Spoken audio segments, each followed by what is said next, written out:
बिस्मिल्लाहिर्रहमानिर्रहीम। अस्सलाम वालेकुम नादरीन, आप यूट्यूब चैनल देख रहे हैं। मैं इमरान खान हूँ। सबसे पहले जिक्र करते हैं, इमरान खान साहब ने एक आर्टिकल और लिखा है। अच्छा, ये गुज़िश्ता 24 घंटों में पाकिस्तान तहरीक-ए-इंसाफ बहुत ज़्यादा एक्टिव हुई है। एक उन्होंने अपना वाइट पेपर जारी किया, जो बड़े लंबे अरसे से ड्यू था, उनको ये काम पहले करना चाहिए था, लेकिन जितना वो डिटेल्ड है और जितनी ज़्यादा उसके अंदर चीज़ें शामिल हैं तो उसमें तो टाइम लगना था। उसके हवाले से मैं कुछ चीज़ें आपको बताता हूँ, लेकिन पहले इमरान खान साहब ने अपना एक नया आर्टिकल लिखा है और ये आर्टिकल भी इंटरनेशनल मीडिया में छपा है। पाकिस्तानी मीडिया आपको पता है कि वो नहीं छाप सकते और इंटरनेशनली इमरान खान साहब के आर्टिकल्स को ज़्यादा पजीराई मिलती है। द टेलीग्राफ है और ये लंदन बेस्ड एक अखबार है, डेली टेलीग्राफ, और ये जो है 1855 से काम कर रहा है, यानी बहुत पौने 200 साल हो गए इसको। इमरान खान साहब ने इसमें जो आर्टिकल लिखा है वो पूरी दुनिया में बहुत तेज़ी से मकबूल हुआ है। 2 मई 2024 को ये आर्टिकल छपा और इमरान खान साहब की जानिब से छपा।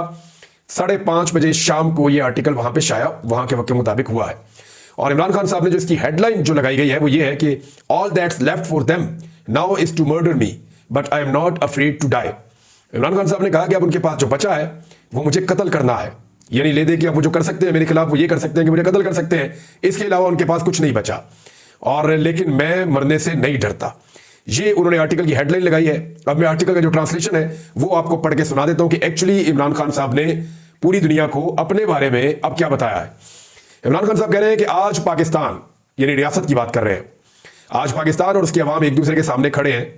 तकरीबन 2 साल पहले मेरी हुकूमत को एक इंजीनियर्ड तरीके से वोट ऑफ नो कॉन्फिडेंस के जरिए गिराया गया और मिलिट्री एस्टेब्लिशमेंट के साथ मिलकर एक नई हुकूमत वजूद में आई। ये जब पीडीएम की हुकूमत आई थी, उसके बाद से army chief general Asim Munir की बराह रास्त रहनुमाई में मिलिट्री एस्टेब्लिशमेंट ने पाकिस्तान के सियासी माहौल से मेरी पार्टी के वजूद को खत्म करने के लिए हर हरबा इस्तेमाल किया।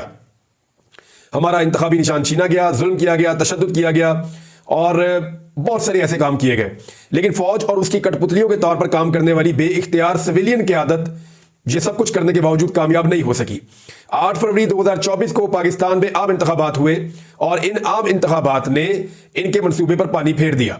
एक ऐसे मुल्क में जहां वोटरों की अक्सरियत पार्टी के निशान के जरिए से रहनुमाई हासिल करती है कि बल्ले का निशान ही नहीं था इनके पास, तो वहां हमारे पास बल्ले का निशान नहीं था, इंतखाबी निशान नहीं था, लेकिन इसके बावजूद लोगों ने, जो आज़ाद लोग हमारी हमायत के साथ खड़े हुए, पाकिस्तान तहरीक-ए-इंसाफ के हमायत याफ्ता उम्मीदवार, उनके लिए लोग बड़े पैमाने पर बाहर आए और भारी अक्सरियत में उनको वोट दिया, मुख्तलिफ इंतखाबी निशानात के ऊपर ठप्पे लगाकर।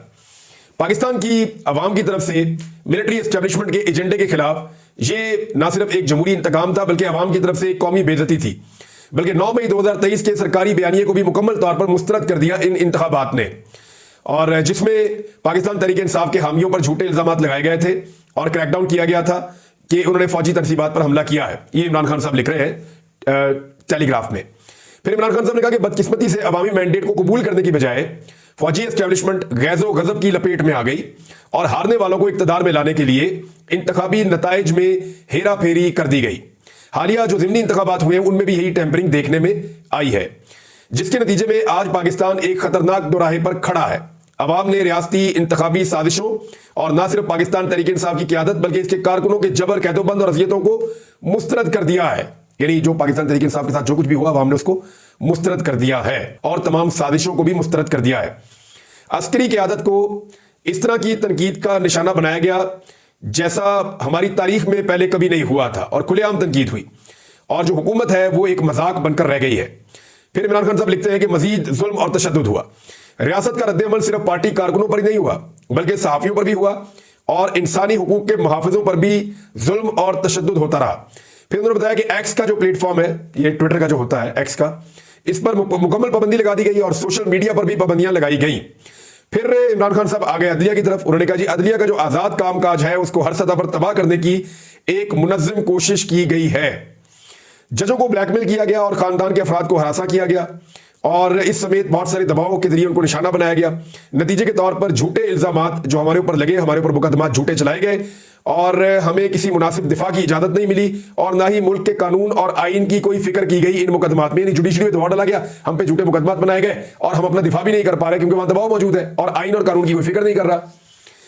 पाकिस्तान के चीफ जस्टिस और इस्लामाबाद हाई कोर्ट की चीफ जस्टिस गैर जानिबदाराना इंसाफ फराहम करने में नाकाम पाए गए हैं। ये पीटीआई अक्सर कहती है दोनों चीफ जस्टिस के बारे में, जस्टिस आमिर फारूक साहब के बारे में भी और जस्टिस काजी फायज ईसा साहब के बारे में भी।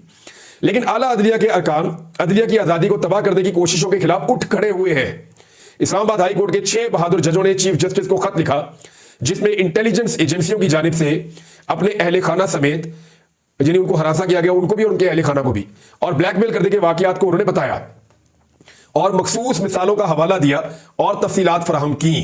हमारी तारीख में यह बेमिसाल है। अगरचे गैर रस्मी तौर पर बहुत से लोग जानते थे, यानी लोगों को आइडिया था इसका कि सीनियर अदलिया के साथ क्या सलूक हो रहा है, लेकिन इन जजों की तरफ से इस तरह का खत आना मायूसी, गुस्से और जिस लेवल की मायूसी है उसको जाहिर करता है। अदालती उमूर की अफसोसनाक हालत चीफ जस्टिस की तरफ से दिखाई जाने वाली हिचकिचाहट से जाहिर होती है। वो कह रहे हैं कि चीफ जस्टिस हिचकिचा रहे हैं इस मामले को हल करने में और एक अफसोसनाक हालत है ये अदालती उमूर की, अदलिया की, और बिलाखिर अमल करने पर मजबूर किया। लेकिन सुप्रीम कोर्ट के फुल बेंच की समाअत करने और 6 जजों की तरफ से नामजद करदा अफराद को तलब करने की बजाय उन्होंने अदालती उमूर पर अमल दरामद करने की कोशिश की। 6 जज मुअस्सर तरीके से कटहरे में हैं। वो ये कहने के बजाय इसके 6 जजेस का जो है शिकायत उनकी सुनी जाती, फुल कोर्ट बिठाया जाता और जिन लोगों के खिलाफ उन्होंने शिकायत की उनको लाकर कटहरे में खड़ा किया जाता। हो ये रहा है कि वो 6 जज कटहरे में खड़े हुए दिखाई देते हैं। फिर इमरान खान साहब आ गए मईशत की तरफ। उन्होंने कहा बहरान में घिरी हुई मईशत, बढ़ती हुई कीमतें और सियासी तौर पर जो अवाम नाराज है वो साथ में उनका अवामी मैंडेट भी चोरी हुआ है और माशी तौर पर जो मुश्किलात उनके साथ पेश आ रही हैं उसकी वजह से अवाम और रियासत दोनों अलग थलग खड़े हैं। अपनी संगीन गलतियों को कम करने के लिए तैयार नहीं है रियासत जो है, जिसकी वजह से पाकिस्तान इस नाजुक मोड़ पर पहुंचा है और नाकदीन के खिलाफ जबर और तशद्दुद के अपने मंतर से आगे नहीं बढ़ पा रहा। रियासत इसी रास्ते पर चल रही है जिस पर यह 1971 में चली थी जब उसने मशरकी पाकिस्तान यानी जो बांग्लादेश बन गया है उसे खो दिया था। दहशतगर्दी में इजाफा। फिर इमरान खान साहब लिखते हैं कि इसके साथ साथ दहशतगर्दी में इजाफा हुआ है, बलूचिस्तान में जो बेगानगी है वो बढ़ती चली जा रही है और जबरी गुमशुदगियों का मामला उन्होंने कहा बहुत शिद्दत से बढ़ रहा है। लापता अफराद का, हालांकि पाकिस्तान तहरीक इंसाफ के दौरे हुकूमत में ये लापता अफराद का कोई भी हुकूमत में आ जाता है तो वो फिर लापता अफराद का मामला भूल जाता है। अब टेस्ट ये है कि मरियम नवाज बड़े नारे लगाती थी, नवाज शरीफ बहुत बात करते थे अपोजिशन में, अब बात नहीं कर रहे। पीपल्स पार्टी बहुत बात करती थी अपोजिशन में, अब बात नहीं कर रही।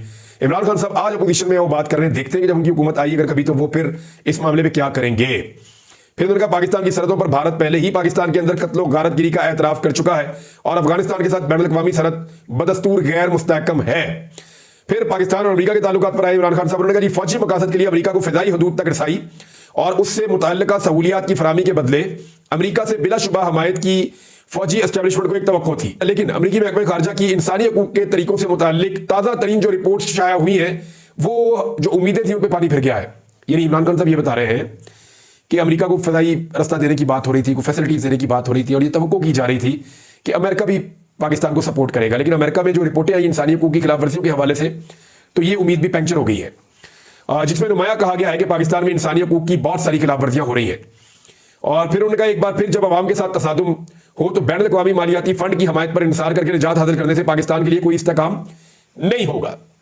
यानी IMF से आप जितने मर्जी पैसे लीजिए इससे इस्तेहकाम नहीं आएगा क्योंकि रियासत का अवाम के साथ एक तसादुम हो गया है। अब आप पैसे जितने मर्जी ले लें, इस बुरान से निकलने का इसके सिवा कोई रास्ता नहीं है कि अवाम का मैंडेट बहाल किया जाए और तमाम सियासी कैदियों को रिहा किया जाए जिनमें फौजी अदालतों में मुकदमा चल रहे हैं और रियासती इदारों की आईनी जो हैसियत है उसको बहाल किया जाए, जो आईनी उसकी फालियत है उसको बहाल किया जाए।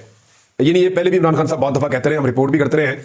फिर इमरान खान साहब फाइनली जो आखिर में कह रहे हैं वो ये कह रहे हैं कि फौजी एस्टेब्लिशमेंट में मेरे खिलाफ हर मुमकिन कोशिश की है, अब इनके लिए बस मुझे कत्ल करना बाकी है।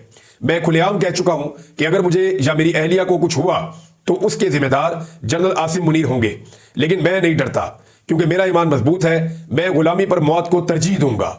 आखिर में जो है वो टेलीग्राफ ने अपनी तरफ से लिखा है कि इमरान खान पाकिस्तान तहरीक इंसाफ के पार्टी के सरबराह है और वो बदनुमानी के मुतनाज़े इल्जामात में जेल की सजा काट रहे हैं। ये था जी आर्टिकल जो इमरान खान साहब ने लिखा। पाकिस्तान तहरीक इंसाफ उन्होंने एक व्हाइट पेपर जारी किया, लगभग 350 सफ़ों का व्हाइट पेपर है और उसमें उन्होंने कहा जी कि हमें 180 नशिस्तें मिली थी जो मेन चीज़ें हैं और साथ ही उन्होंने कहा कि जुडिशल कमीशन एक कायम किया जाए इसके मामले पे और इसका उन्होंने मुतालबा किया है। एक एजेंडा के तहत एक प्रेस कॉन्फ्रेंस की पाकिस्तान तहरीक इंसाफ के लोगों ने, उन्होंने कहा कि ये साफ और शफाफ इंतखाबात नहीं थे, उसकी तमाम तफसीलात व्हाइट पेपर में मौजूद है। हमसे इंतखाबी निशान छीना गया, हमारे उम्मीदवारों से कागजात पहले छीने गए, बाद में जो बच गए उनके कागजात मुस्तरद किए गए, इंतखाबी निशान ले लिया गया, हमारा इंटर पार्टी इलेक्शन जो है उसको भी मंजूर नहीं किया गया, 8 फरवरी को इंटरनेट भी बंद कर दिया गया, बहुत सारे तशद्दुद के वाकयात भी उन्होंने बताए। फॉर्म 45 की जो नताइज थे उनके मुताबिक हम जीत चुके थे 180 नशिस्तें, लेकिन उसके बाद हमें जानबूझकर इलेक्शन हराया गया फॉर्म 47 के मुताबिक और नताइज तब्दील कर दिए गए। पाकिस्तान तहरीक इंसाफ के जो वोटर्स हैं उनको धोखा दिया गया है। बहुत सारी चीजें उन्होंने बताई। उन्होंने कहा जी कि पहले जो इलेक्शन करवाना था जिस डेट पे वो भी नहीं करवाया गया, बड़ा लंबा इंतजार किया गया, पार्टी को मुकम्मल तौर पे क्रश कर दिया गया। फिर उन्होंने बताया कि इंसानी हकूक की कितनी खिलाफ वर्जियां हुई। फिर ये भी बताया कि मीडिया के साथ क्या हुआ। फिर ये बताया कि जो इंसानी हकूक के अलमबरदार हैं उनके साथ क्या हुआ, सिविल सोसाइटी के साथ क्या हुआ, वकला के साथ क्या हुआ। तो उन्होंने कहा हमारे 90% उम्मीदवारों के कागजात मुस्तरद किए गए और 90% आरोज के फैसले वापस हुए। उन्होंने कहा कि रात के 3 बजे के नताइज के मुताबिक 156 सीटों पर आजाद उम्मीदवार जीत रहे थे, मगर अगली सुबह तमाम नताइज तब्दील कर दिए गए। हमारी 180 नशिस्तें हैं। अब अगर हम जायजा लेना इस पेपर का, ये जो पाकिस्तान तहरीक इंसाफ ने जारी किया है, इसमें कुछ चीजें बड़ी इंटरेस्टिंग है। यानी इसमें आप ये देखें, यहां इन्होंने लगाए हुए फॉर्म 45। जो फॉर्म 45 में तब्दीलियां की गई वो कैसे की गई।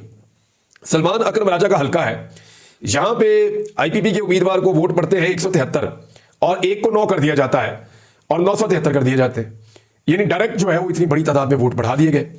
फिर हलीम आदिल शेख का हल्का जो कराची वाला है, वहां पे 18 वोट पड़ते हैं उनके मुखालिफ उम्मीदवार को और एकदम जो है उसको 218 कर दिया जाता है। तो ऐसी बेशुमार मिसालें फॉर्म 45, फॉर्म 47 की जो है वो पाकिस्तान तहरीक इंसाफ के इस वाइट पेपर के अंदर मौजूद है। अब सफ़े बहुत ज्यादा है, मैं इन सारों को आपको सुना नहीं सकता, लेकिन अगर आप इसके इख्तिताम पे चले जाएं तो आपको सबसे ज्यादा यही डाटा मिलता है कि फॉर्म 45 के साथ एक्चुअली हुआ क्या। मिसाल के तौर पर आप सलमान अकरम राजा के एक और उसमें आप देख लेंगे 93 वोटों को 493 किया गया है। एक जगह पे जो है वो पाकिस्तान तहरीक इंसाफ के 452 वोटों को 51 वोटों में कन्वर्ट कर दिया गया है। एक और जगह पे जो है वो 18 वोटों को 218 कर दिया गया है, पीटीआई का मुखालिफ उम्मीदवार जो है। अच्छा, एक और जो है ये फॉर्म 45 है, यहां पे जो असली फॉर्म 45 है उसमें पीटीआई के 506 है और पीटीआई के 206 कर दिए, एमक्यूएम के 20 है और वो 320 कर दिए। यानी ऐसे फर्क डाला गया है नताइज के अंदर। एक और हल्का है, वहां पे पीटीआई के 379 को 179 कर दिया गया, 200 वोट ही कम कर दिए। एमक्यूएम के 24 वोटों को 324 कर दिया गया, 300 वोट उनके बढ़ा दिए। 200 कम किए पीटीआई के, 300 बढ़ा दिए एमक्यूएम के। तो इस तरह का दाव लगाया गया है और बहुत सारे हल्कों की इन्होंने मिसालें दी हैं। एक और मिसाल है जी कि रेहाना डार साहिबा का जो हल्का है वहां पे नून लीग के 209 वोटों को 809 कर दिया गया, बड़े तरीके से टेम्परिंग करके। और जो टोटल है वो 627 है, उसको फिर 627 में कन्वर्ट किया गया दूसरी तरफ से। अब पीटीआई के वोट जो है उनको कम करने के बाद ये तैमूर अल्ताफ मलिक, ये मुल्तान से NA 148 के उम्मीदवार थे, इनका फॉर्म 45 एक लगाया गया है। 767 वोट थे पीटीआई के, उनको 167 नहीं बल्कि खाली 67 कर दिया, 700 वोट बीच में निकाल दिए। और इसके बाद जो इसके अंदर वोट रिजेक्टेड थे वो 13 थे, जो पहला फॉर्म 45 था। और बाद में जो 700 वोट वहां से निकाले पाकिस्तान तहरीक इंसाफ के, उनमें से 713 वोट रिजेक्ट कर दिए गए। पहले 13 रिजेक्ट थे, 700 जो वहां से निकाले वो यहां लाके रिजेक्ट कर दिए। इस तरह बेशुमार डॉक्यूमेंट है इसके अंदर। मैं अगर ये पढ़ता रहूं तो सारी रात पढ़ता रहूंगा बैठ के। तो आप सुबह के वक्त की वीलॉग सुन रहे होंगे। नाज़रीन, तब तक के लिए इतना ही, अपना ख्याल रखिएगा, अपने चैनल का भी। अल्लाह हाफ़िज़।